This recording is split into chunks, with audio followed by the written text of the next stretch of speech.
one thing I noticed about the philosophy versus the internal work is that philosophy gives us that roadmap, right? It gives us that guide. So I think of it more like a map of life, but it doesn't necessarily fill in the blanks for how we can overcome and tackle anything we'll encounter on our journey. And that's really where the internal work shines through. Because knowing the happiness stuff isn't going to tell us how to overcome a poor sense of self, how to communicate more effectively with your partner or anyone in particular, and how we can overcome intrusive thoughts.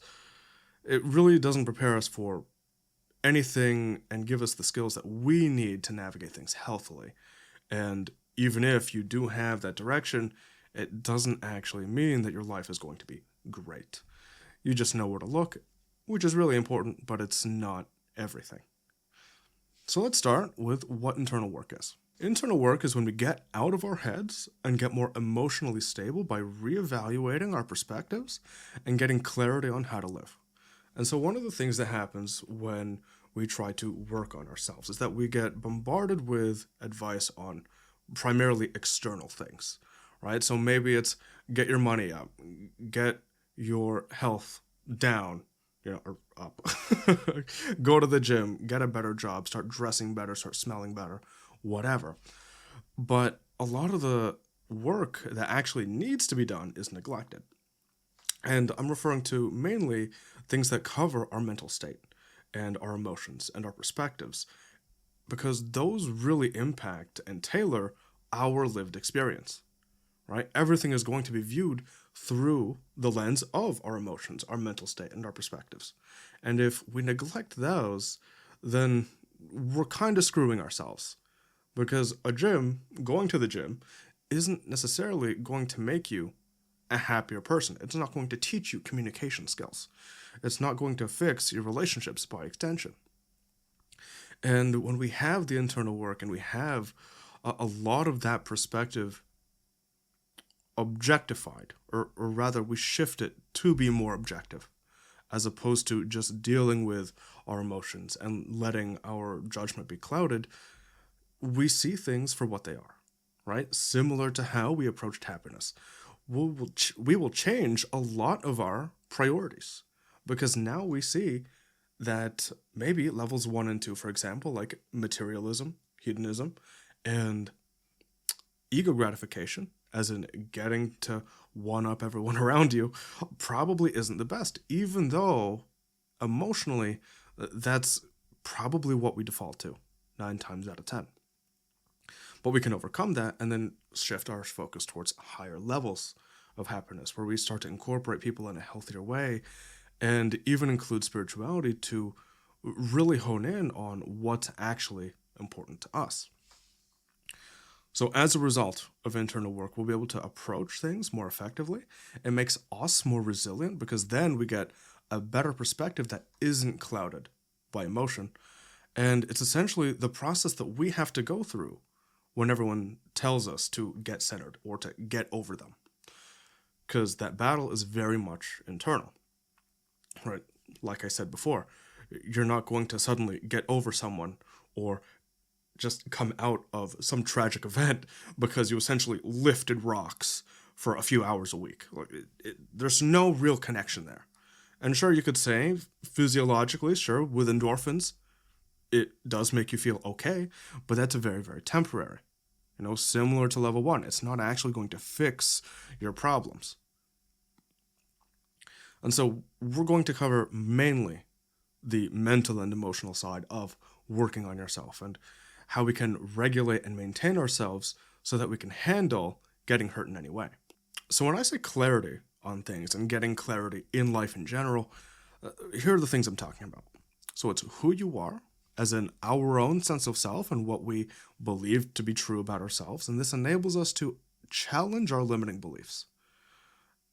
It gives us clarity on what's actually important to us, which gives us direction on where we want to go in life, how we perceive and approach things that happen to us, because then you have a better lens through which you're looking at your life and you're not defaulting to whatever intrusive thoughts that you're getting in the moment, right? Sort of like how in episode 0 we talked about if your partner isn't texting you back, the immediate assumption, if you are a bit of an anxious person, is to assume that they're cheating on you, which is clearly, or usually, not the case. It's just an immediate assumption that is rooted in emotion.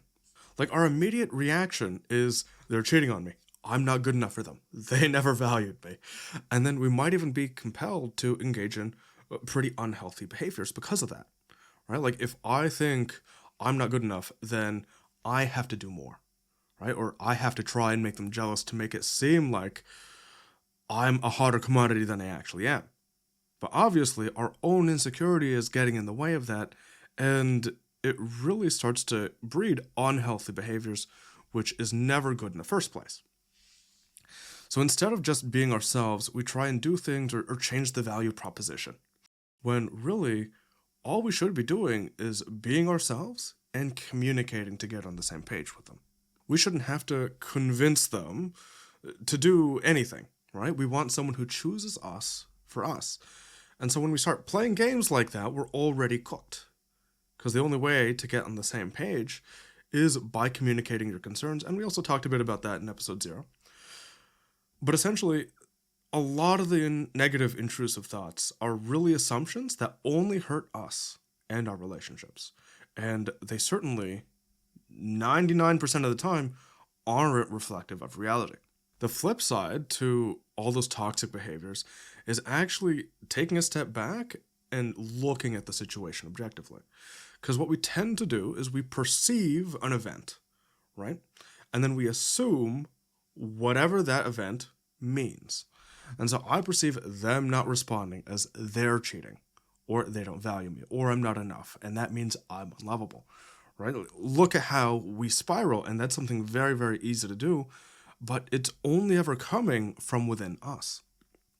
These thoughts only ever hurt us the most, and since they're all rooted in emotion, because of our limiting beliefs, they're only going to hurt us and the relationship. The reality is that we don't really know what's happening on your partner's side of things, right? You don't know what they're doing or what they're thinking at any given moment. And if you're sure, then you're like a clairvoyant and you should be a trillionaire, because then you could take that gift and then take it to the stock market. And then you'd be a god. But if you feel unloved all the time, it doesn't mean you actually are, right? If they talk to you on a regular basis, they do so for a reason. If they are committed to you, they do so for a reason. Them having something that kept them busy just happened throughout our day-to-day. You know, maybe they're on their shift, or maybe they were tired after work and they're just taking a nap. So not texting back as soon as you want, we've really got to take a step back and think about if it's actually an indication that they don't value you. Right? Sure, in the moment, we may feel that way. But is it really the case? Have they given any signs that they would do that to us? Or that they don't actually value us? Like, are they dealing with anything on their end? Maybe they got something on their mind, right? We got to be a bit more understanding for the context of the situation. And one thing to consider, in this example anyways, is why would we feel as if the stakes are so high and go from 0 to 100, right? Because we can look inwards and go, I feel, any particular way. Let's use the example of being unloved. I feel unloved when whatever happens. And if this is a common theme, and if this is a pattern with you, if you constantly feel unloved, or if the relationship is in jeopardy because they're not doing, X, then it's certainly something to tackle, because to me, at least, it sounds like a poor sense of self if this is a recurring theme. Is this the thing that we default to? And then we could even bring into question if we trust them or not, right? And then we can even drill down further. Why or why not?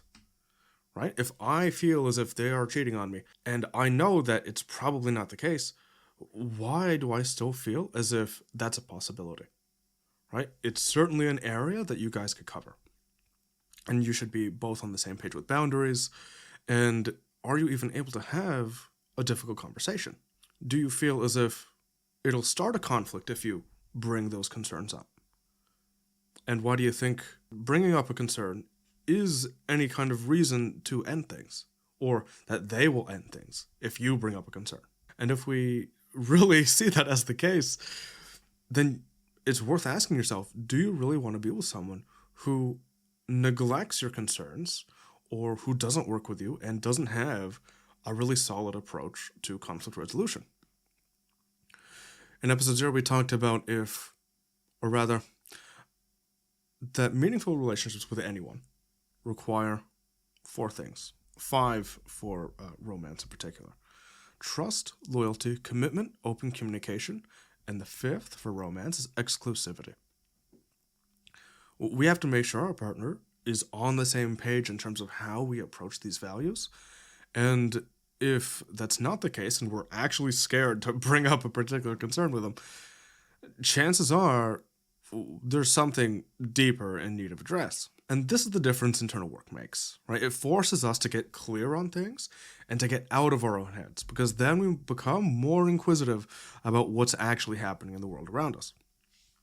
And from that clarity comes stability, right? Especially when we learn to just chill out for a second and articulate what's bugging us, either for ourselves or to them, we benefit. And if you think that if I say something, oh, she'll think I'm a little bitch and leave me, we would then have the clarity of mind to be like, oh, maybe that's not a good idea. Maybe that she's not someone I want around if they're approaching conflict this way, if they're not hearing me out this way, if they don't take my concerns seriously.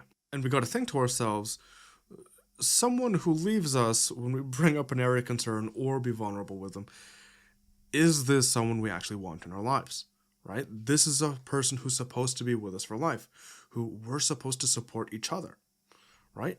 There's nothing cringe about being true to yourself and to others, and if they care about you, then they'll take you seriously, right?